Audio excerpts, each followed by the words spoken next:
Hello. ഇപ്പോൾ ദോശമാവ് ദാണ്ട് ഇതുപോലെ പൊങ്ങി വരാൻ ഞാനൊരു ട്രിക്ക് പറഞ്ഞു തരട്ടെ. ആക്ച്വലി ഇത് എൻ്റെ ട്രിക്കല്ല, ഞാൻ കണ്ടുപിടിച്ചതല്ലേ. ഞാനതൊരു പരീക്ഷണം നടത്തി നോക്കിയതാണ്. ഞാനതൊരു വീഡിയോ കണ്ടതാണ്. ഇന്നലെ ഞാനാണെങ്കിൽ ഒരു 9 മണിയൊക്കെ ആയപ്പോഴാണ് ഞാൻ അരി വെള്ളത്തിയിട്ടില്ലല്ലോ, ദോശയ്ക്ക് ആട്ടാനായിട്ട് അരി വെള്ളത്തിയിട്ടില്ലല്ലോ എന്ന് ആലോചിച്ചത്. അപ്പോഴാണ് ഒരു വീഡിയോയുടെ കാര്യം എനിക്ക് ഓർമ്മ വന്നത്. ഞാനൊരു വീഡിയോ കണ്ടിട്ടുണ്ടായിരുന്നു, ഇതിങ്ങനെ ചെയ്ത് കഴിഞ്ഞാൽ നമുക്ക് നല്ലതുപോലെ മാവ് നല്ലതുപോലെ പൊങ്ങി വരുമെന്ന്.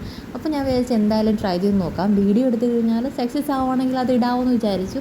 അങ്ങനെ ഞാൻ അരി ഉഴുന്ന് നല്ലതുപോലെ കഴുകിയിട്ട് ചൂടുവെള്ളത്തിനകത്ത് ഒരു അരമണിക്കൂർ ഇട്ട് വെച്ചിട്ടുണ്ടായിരുന്നു. എന്നിട്ട് അതെടുത്ത് നമ്മൾ ചോറൊക്കെ ഇട്ടിട്ട് ആട്ടിയിട്ട് ആ പാത്രം ഉണ്ടല്ലോ, ഒഴിച്ച് വെച്ചിരിക്കുന്ന മാവ് വെച്ചിരിക്കുന്ന ആ പാത്രം എടുത്തിട്ട് നമ്മൾ കാസ്ട്രോൾ കാസ്ട്രോളിനകത്തോട്ട് വെച്ചിട്ട് നല്ലതുപോലെ ടൈറ്റ് ചെയ്ത് അടച്ചു കൊടുക്കാം.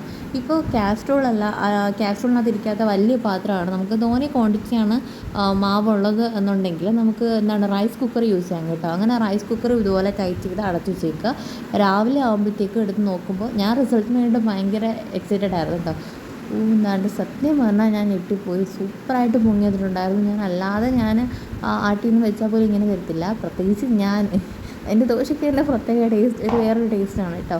ഇതണക്ക് പൊങ്ങിയൊന്നും വരുത്തൊന്നുമില്ല, കട്ടിയായിരിക്കും ഞാൻ ഉണ്ടാകുന്നത്. പക്ഷേ ഇത് നല്ല സൂപ്പർ സോഫ്റ്റ് ദോശ കിട്ടിയിട്ടുണ്ടായിരുന്നു. അപ്പോൾ താങ്ക്സ് ഫോർ വാച്ചിങ്. എല്ലാവരും ട്രൈ ചെയ്ത് നോക്കുക.